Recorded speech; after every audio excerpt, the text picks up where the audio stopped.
Good morning. Last day in Baselworld. I welcome everybody. I'm Alexander Linz, head of content of WatchAdvisor.com, the largest search engine for wristwatches and official retailers on the net. And I keep the good things for the last day.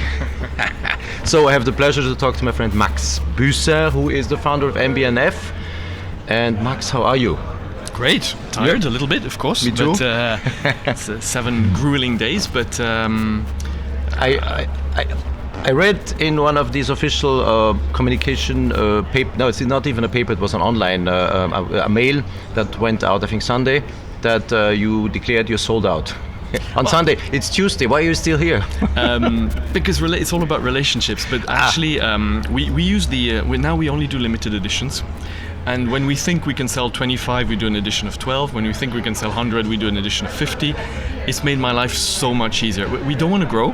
Yeah. Since 2013, we've capped our company at about 250 pieces a year. Yeah. The awareness has grown, the production hasn't, and sellout has continuously been higher than production over the last 3 years. It wasn't always that way. I've had some really tough years. Yeah, I know that. But now it's been really amazing. Yeah. So when we know we're going to take many more orders, we arrive and we say everything is sold out. It's true.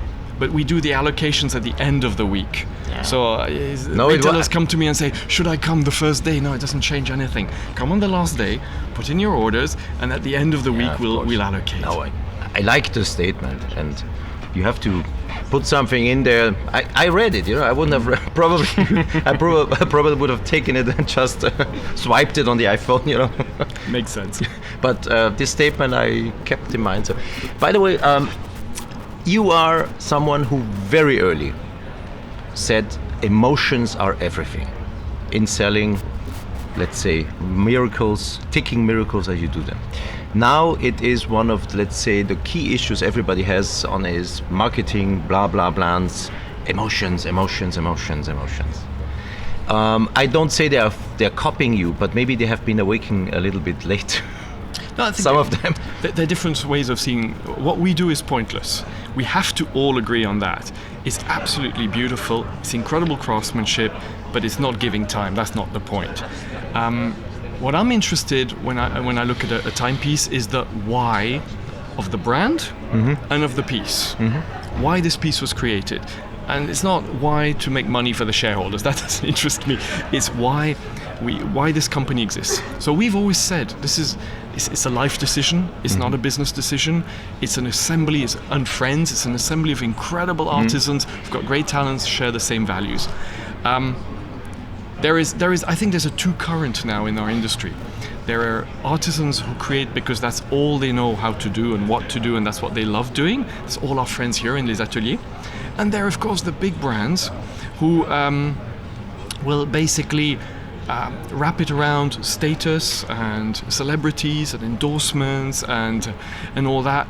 And I think it's a bipolar industry today. I'm not saying one is better than the other, but it's a very different world on both sides of this door here. But the other pole is getting more and more emotional. They are bringing up more stories. They are digging in their history and say, okay, where can we find something that's interesting? And they're bringing it up. They're bringing vintage pieces that had emotionalized our parents, grandparents. So it's really something I see. It's the biggest trend here. If you talk to someone, it's all about vintage. It's about creativity, yes, good quality, yes, value for money, of course. But then there are what we talk about is emotions, and we see a lot of emotional stories. Things you're being.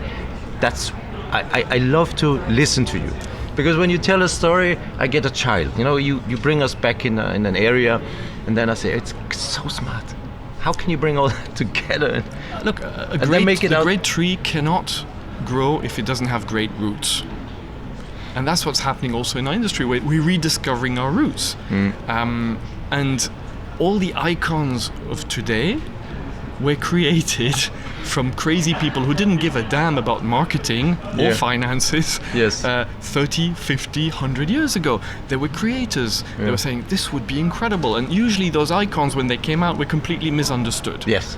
People thought, what the hell is this? And it didn't sell. Yes. And it's only rediscovered 20, 30, 50 years later by somebody who said, oh, wow, this is a weird thing. Why are there so few reversos at auction? It's because there very few were made between 1930 and 1990. Yeah. It's because it was not selling. And today you look at it, it's an icon. Yes. We all know the beginning of the Audemars Piguet Royal Oak, which was a limited edition of 1,000 pieces, I think. Yeah. And, in steel and so on. In steel, yeah. etc., etc. So icons were created by people who had guts and didn't look at the market. Mm-hmm. So these were the roots. These are the fundamentals. The trees have grown thanks to the roots, and it's understandable. It's normal. I think now the industry may have I'm not going to say an obligation. It would be interesting that they seed the next icons of tomorrow. I'm looking for them. We're all looking for them, but we won't find them today. No. It's we have to seed now for the next generation. But now we're talking of the next generation of entrepreneurs and creators, that they will say in 30, 40 years, wow, in 2018. We created that crazy piece which didn't sell, but it's so cool. That's what we have to take risks now. Yeah. We have to take risk, we have to seed, and the risks means we have to polarize. We have to create products which people will not understand. Probably, but in a generation, they'll go, wow. But there's a lack of creativity. Bieber said it to me in an interview. Others said it. So I personally see a lack in creativity in the sense, as you said, I don't see any actual watch that has been created the last years that has the potential to become an icon in the next years. I don't see I any. disagree. You've got okay. You've got Richard No, who's done an icon. You've got the Bulgari with their Octo. Yes, Octo. Is something which okay. Then I you're right. Okay, let's take those. Yeah, they are, but they are not enough. Honestly, it's the output seems to be a little, could be better. An icon also is an icon when everybody hears about it. There are pieces more from little artisans and small brands who are incredibly strong, but not very many people know about it. Take an URWERK. An URWERK for me is an iconic piece, but not enough people know about it. It's only if millions of people hear about it that it will become an icon. There are pieces out there which have got the potential of being icons, but as long as they're not known, they won't become. What's the way that MB&F will follow the next years? You said, okay, no more pieces in terms of quantities. Quantity. Do you have any specific ideas where design-wise you are going to go, or is it inspiration that comes in a special moment when you are in the mood of being creative? We're in a very frustrating industry. Is that whatever idea I have is going to take me 4 years to bring the piece out. So because that's how we work. I mean, between the R&D and the prototyping and the pre-series, and we only craft our own crazy movements. So we've got 7 calibers in the pipeline, which are going to take us, 2018 to about 2023, 24. Some years we'll do 2. And it's basically, we're evolving because I'm evolving. When I look at what I'm creating today, which you're going to see in 5 years or 6 years, and I look what I created 13 years ago, I'm like, wow, I've gone a long way. But I had no idea when I created the brand that I was going to go that way. And that's the beauty. The beauty of MB&F is I am completely clueless at where I'm going. As an entrepreneur, it's scary. As a creator, it's fantastic. So maybe tomorrow I'll wake up and say, wow, let's do something like this. And I'll bring the company into another direction. But one thing is sure, I have to get out of my comfort zone. Once I have the feeling that I keep on doing the same thing, I get super frustrated and bored. And that's probably what should be the success of a brand, but I'm not a brand. So, for example, Legacy Machine, which we know as this piece, we've done 5 iterations. It's time to stop. Even though it's wildly successful and there are waiting lists, it's time to stop. And so you're going to see the next generation Legacy Machine where I've taken it into a very risky different direction, and maybe people will go, no, I don't want that. I prefer the old one. But I'm not interested in that. I'm interested in getting out of my comfort zone.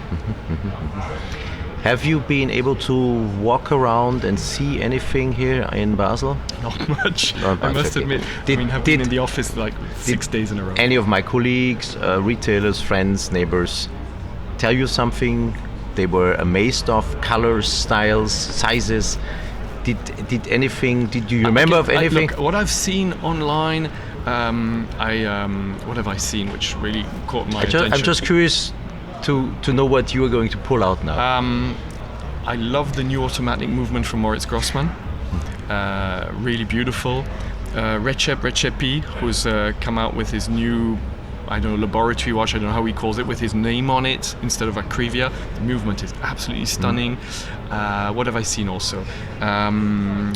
Stepan Sarpaneva, who's just come out with his own foundation manufacture movement with a very quirky moon phase indicator. I mean, those are the sort of pieces which stood out. What have I? And of course, we all know the iconic new GMT Master and all that. But that's something else. But in the By the way, do you like the watch? Would you wear such a watch? Oh, would you wear a GMT? I have many Rolexes. Yeah. I love that brand. I adore that brand. I tend to think that the vintage ones have got more beautiful curves to the case. But the new ones are, I mean, they're state-of-the-art technology. I mean, you can abuse that watch, which I wouldn't. Absolutely, like no other piece on earth. It's the best value for money in the industry, for me. Point blank, Rolex. Yes. I have a 1986 GMT2 and I agree with the design and the style of the case. It's much. I prefer the old one. I've got a 66 Pepsi, I think. Yeah. And the curves, it's so sensual, so beautiful. Yeah, it's true. Max, thanks for a little chat, for a little talk about watches. Great pleasure. I'm curious to see Legacy, Machine, New generation. And maybe I will have a look at it and say, what did he do? I like in between September, Horological Machine number 9.